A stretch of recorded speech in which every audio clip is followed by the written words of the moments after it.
도형 1번 파일을 선택해 본 모습입니다. 2번 슬라이드를 선택하시고 삽입 탭에 일러스트레이션 그룹에서 도형 목록 중에서 여러분이 원하는 도형을 선택하고 드래그해서 쉽게 도형을 만들 수가 있습니다. 도형을 만들 때 참조할 수 있는 기준선이 표시되길 원한다면 보기 탭에 표시 그룹에 있는 이 옵션들을 선택하시면 되는데요. 선택에 따라 눈금자, 눈금선, 그리고 안내선 등을 표기할 수 있습니다. 이를 참조해서 여러분이 원하는 도형의 크기를 가늠해서 눈짐작으로 그릴 수도 있고요. 다시 보기 탭의 옵션들은 꺼두겠습니다. 도형을 만드는 당시에 단축키를 어떤 것을 누르냐에 따라서 도형의 형태가 달라질 수도 있습니다. 예를 들어서 이러한 도형을 드래그해서 만들 때 드래그하는 방향에 따라서 이렇게 홀쭉하게 혹은 넓적하게 만들어지는데요. Shift 키를 누른 상태에서 드래그를 해보시면 마우스 커서의 위치에 따라서 도형의 크기는 달라지지만 그 목록에서 봤던 가로 세로 비율은 계속 유지가 되는 것을 볼 수가 있습니다. Shift 키를 떼고 작업을 한다면 드래그하는 위치에 따라서 납작하거나 홀쭉해지거나 하는 것이 이전하고 동일하죠. Shift 키를 누르고 정비례의 도형을 만들겠습니다. 클릭을 해제해서 이렇게 생성을 하셨고요. 이 삽입 탭의 도형에서 사각형을 다시 한번 꺼내 보는데 지금 이 커서를 이 위치에서 제가 클릭 드래그 한다면 이런 식으로 사각형이 만들어질 겁니다. 딜리트 눌러서 만든 도형은 지우겠습니다. 다시 삽입 탭에서 도형의 동일한 사각형을 선택하고요. 여기서 똑같이 클릭 드래그를 할 건데 이번에는 컨트롤 키를 누르고 드래그를 해보겠습니다. 그러면 처음 클릭한 지점이 이 사각형의 왼쪽 상단 꼭지점이 되지 않고요. 이 사각형의 정중앙으로 표기가 되는 것을 볼 수 있습니다. 만약 컨트롤 키를 뗀다면 처음 클릭한 지점이 사각형의 왼쪽 상단이 되는 결과를 볼 수 있죠. 만약 컨트롤 키를 누른 상태에서 쉬프트 키를 같이 누른다면 처음 클릭한 지점을 중심으로 하는 정비례의 사각형을 마우스 드래그에 따라서 크기 조정해서 만들 수가 있습니다. 클릭을 해제해서 도형을 만들고요. 이렇게 생성된 도형은 그 도형을 선택했을 때 주변에 생기는 테두리 조절점을 조정해서 크기를 조정할 수 있습니다. 좌우에 있는 조절점을 클릭 드래그해서 옆으로 늘어지게 조정할 수 있고요. 상하 조절점들은 위아래로 눌리거나 홀쭉해지는 그런 역할을 합니다. 이 코너의 조절점은 선택된 도형의 수평 수직 크기를 한 번에 조정할 수 있는 것이고요. 만약 처음에 이렇게 납작한 도형이었다면 이 모서리 조절점을 선택하고 Shift 키를 누른 상태에서 드래그를 하시면 그 처음에 납작했던 그 형태 그대로를 유지하면서 크기만 바뀌는 그런 결과를 만들 수 있습니다. 도형을 제거하는 것은 도형을 선택을 하시고 딜리트 키를 눌러서 손쉽게 삭제가 가능하시고요. 만든 도형을 다 지우고 나서는 3번 슬라이드를 선택해 보겠습니다. 두 개의 도형 중에서 왼쪽에 있는 도형을 선택해 보면요. 도형의 테두리 조절점들 이외에 중앙 상단에 보시면 이 회전 모양의 아이콘이 있습니다. 이 부분에 마우스를 가져다 대시고 클릭 드래그를 하시면 여러분이 드래그하는 만큼 해당 도형이 회전하게 됩니다. 만약에 이렇게 드래그하는 것으로 회전각을 정하는 게 아니라 수치를 입력하거나 정확하게 90도 단위로 회전하기를 원한다면 도형이 선택된 상태에서 서식 탭을 누르시면 됩니다.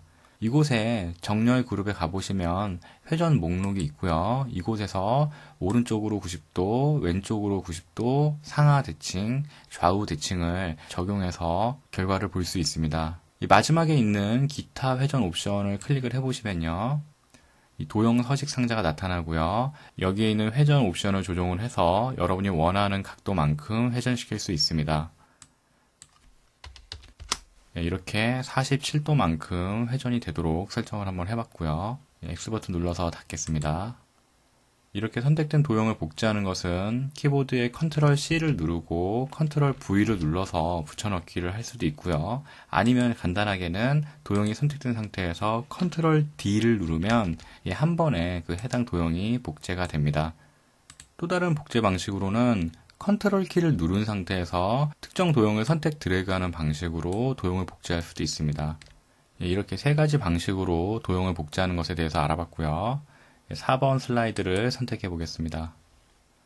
도형을 선택해 보시면 도형의 형태에 따라서 이런 노란색의 조절점이 생기는 것을 볼 수 있는데요. 이것은 변형 조절점이라고 해서 선택된 도형의 모양을 바꿀 수 있는 요소가 되겠습니다. 도형의 특성에 따라서 이 노란 조절점이 없는 것도 있고 개수가 많은 것도 있고 천차만별인데요. 일단 이곳에 있는 노란 조절점을 클릭 드래그해서 이런 식으로 화살표의 모양이 변하는 것을 한번 확인해 봤습니다.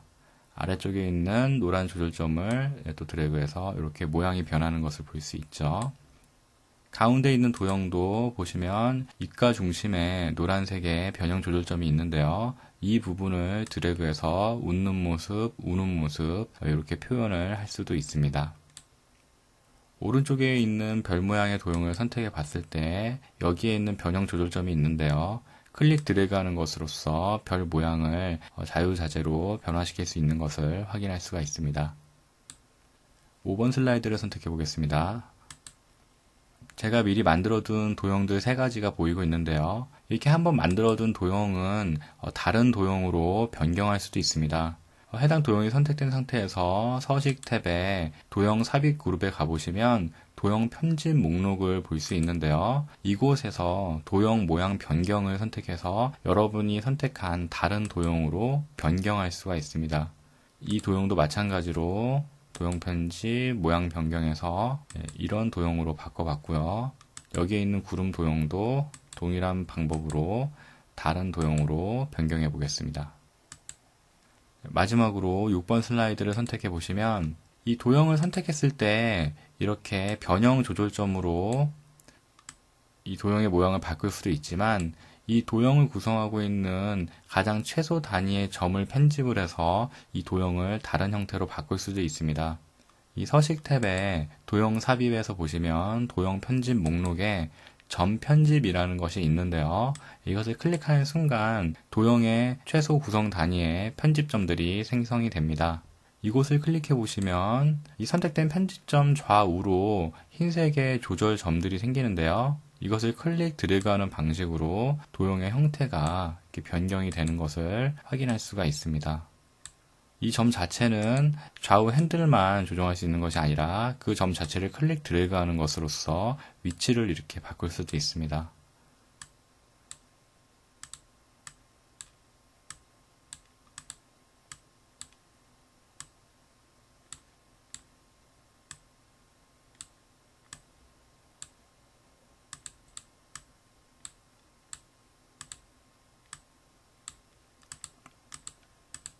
이런 식으로 특이한 형태의 도형이 되도록 편집을 한번 해봤고요.